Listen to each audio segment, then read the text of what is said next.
Ready. हाँ, ये पापा अपना खेत में काम कर रहे थे, बांध के ऊपर से काम करते समय में गिर गए।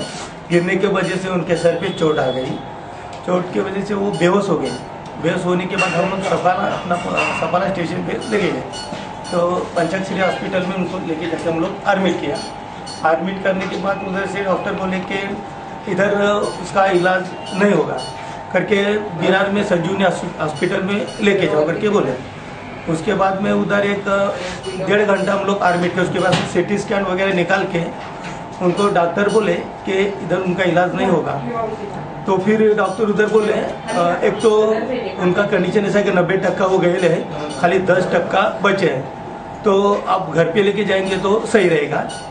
यदि आपके पास पैसा है तो आगे आप लोग के लिए हॉस्पिटल बता सकते हैं। तो मैं बोला हम लोग इधर उधर करके कुछ करेंगे, लेकिन हम लोग को हॉस्पिटल बता।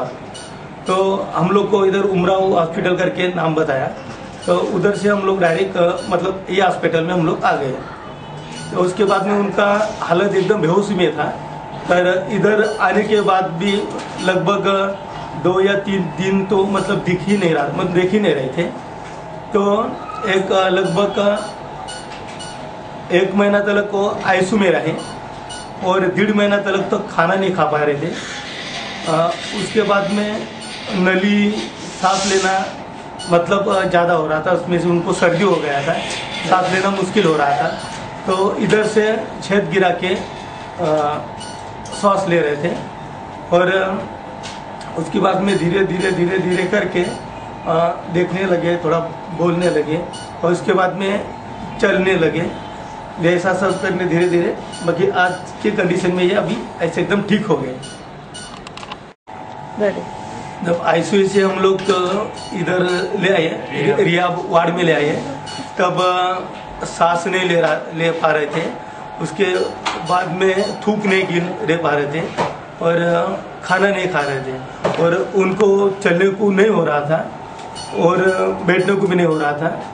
तो अभी धीरे धीरे उसके बाद में धीरे धीरे चलना, धीरे धीरे उठना और उसके बाद में धीरे धीरे खाना और मतलब सब हो गया। उसके बाद में चलना फिरना अभी एकदम ठीक हो गया। डॉक्टर रेणु मैडम बहुत मेहनत ली, बहुत उनका अच्छी तरह से ट्रीटमेंट लिया, देखभाल लिया, ट्रीटमेंट लिया। अभी ठीक तरह से अच्छा है। बोल बोल बोल बोल आवाज आता मला बरं बोलता येते, आता मला बरं बोलता येते। बोल आता येते, जोरात मोठ्याने बोल, नो प्रॉब्लेम, जोरात बोल। आता मला बोलायला जमते, अभी बोलिए आता है, सुधारला, अभी सुधर, आता सुधर। अच्छा हो गया तबीयत मेरा। अच्छा, तुम्ही खाऊ शकता, खा सकते हो, आप चल सकते हैं, चल सकते हैं, थोड़ा चाल। अच्छा, थोड़ा चल के दिखाएंगे। दिखाएंगे। थोड़ा केयर सिखाया चलना, सीधा होके, सीधा सीधा जा, सीधा। हाँ, परत फिरा, तिकडे परत फिर, ये रिटर्न सीधा सीधा जा, सीधा सीधा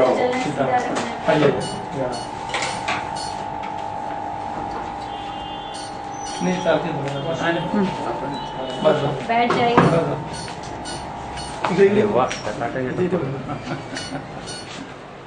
बाकी बराबर भी कुछ मतलब। आत्मारामजी, तुम्हाला आता कसं वाटतंय? हा, खुश आहात? माझा पुनर्जन्म झाला, सांगा पुनर्जन्म होगा। ओके। ये आत्माराम जी है, तो हमारे पहले मरीज है जो रिहैब वार्ड से डिस्चार्ज हो रहे हैं। ये रिहैबिलिटेशन वार्ड हमने स्टार्ट किया 19 दिसंबर को 2012। ये फैसिलिटी सिर्फ एक ही हॉस्पिटल में है इस पूरे एरिया में, वो है उमराव हॉस्पिटल। और ये एक ही हॉस्पिटल है जहाँ पे हमारी इन पेशेंट रिहैबिलिटेशन है। हमारा वार्ड है जहाँ के हम मरीज को भर्ती कर सकते हैं। ये मरीज हमारे पास 21 नवंबर को एडमिट हुए थे आईसीयू में। ये आए थे, इनके सर में ब्लीड, उनके सर में हेमरेज हो गई थी, जिसकी वजह से ये खेत में गिर गए थे पूरे अनकॉन्शियस स्टेट में। हमारे पास आईसीयू में जब एडमिट हुए थे तब पूरे अनकॉन्शियस थे, कोई हाथ पैर मूव नहीं कर रहे थे। तो इनिशियली इनको जब डायग्नोज किया गया, इनका सीटी किया गया, एमआरआई किया गया, तो उन्होंने ब्रेन में एक ब्लीड देखा जिसको कि हम मेडिकल टर्म्स में थैलेमिक ब्लीड बोलते हैं। So it was diagnosed as right thalamic bleed with intraventricular extension. उस ब्लीड की वजह से, उस हेमरेज की वजह से इनका एक पूरा साइड काम करना बंद हो गया, और जब इनको होश भी आया तो इनको ना ये अपना थूक भी नहीं निगल पा रहे थे और खाना भी नहीं खा पा रहे थे, ना सांस ले रहे थे।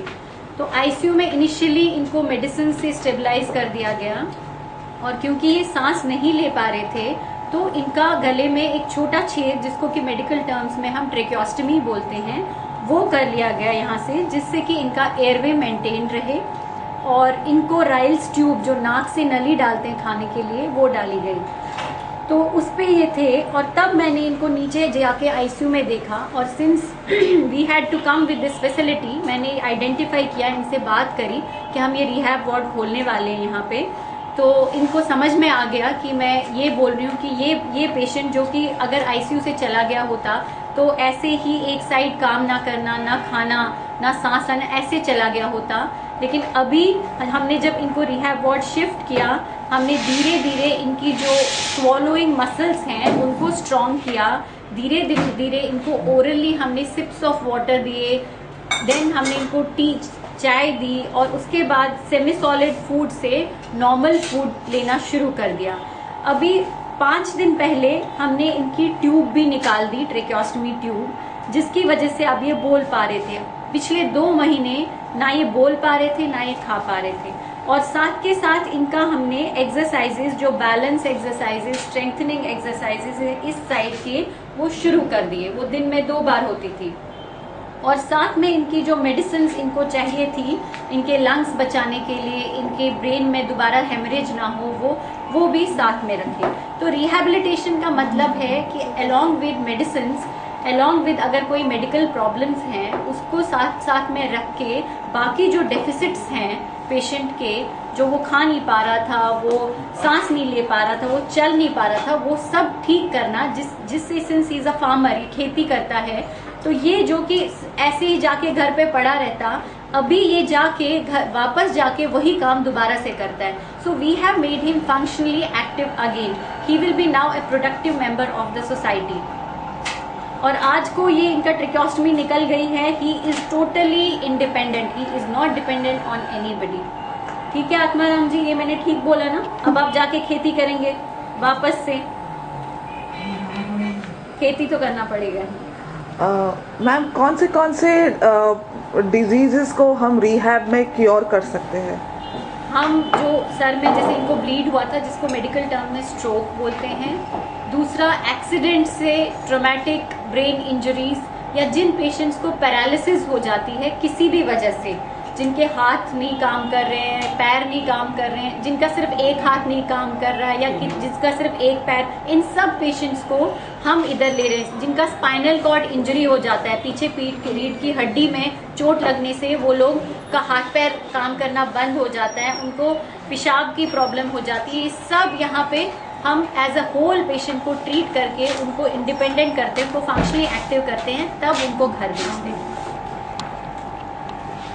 तो क्या ये फैसिलिटी जो जिनका बड़े बड़े हार्ट सर्जरीज होते हैं, जैसे कि ओपन हार्ट सर्जरी बोलिए या फिर वॉल्व का कोई प्रॉब्लम बोलिए, क्या ऐसे डिजीज के पेशेंट्स भी यहाँ पे आ सकते हैं? बिल्कुल आ सकते हैं। जिनको कि कॉरोनरी आर्टरी डिजीज हम बोलते हैं, जिनको कि हार्ट की वेसल्स में ब्लॉक बताया जाता है, और उसके बाद ऐसे मरीज होते हैं हमारे पास कि जिनको मेडिसिन पे डाला जाता है। ऐसे मरीज है जिनको ना स्टेंटिंग हो सकती है, ना CABG हो सकता है। फिर अगर स्टेंटिंग हो गई है या CABG हो गया है, इन सब मरीजों के लिए कार्डियक रिहैब है, जो कि इनको वापस वही स्थिति में, इवन अगर इनकी सर्जरी हो गई है उसके बाद भी इनको थोड़े प्रोग्राम की जरूरत होती है, 2 कारणों से। एक कि दोबारा ऐसा ना हो, और दूसरा दोबारा ये उतना काम कर पाए आराम से जितना पहले करते थे, तो वो है कार्डियक रिहैब। उसमें इनके अगर रिस्क फैक्टर्स है, डायबिटीज है, हाइपरटेंशन है, स्ट्रेस है, ये सब का भी ख्याल रखा जाता है, और उनको धीरे धीरे वही एक्टिविटी लेवल पे लाया जाता है जो ये पहले थे।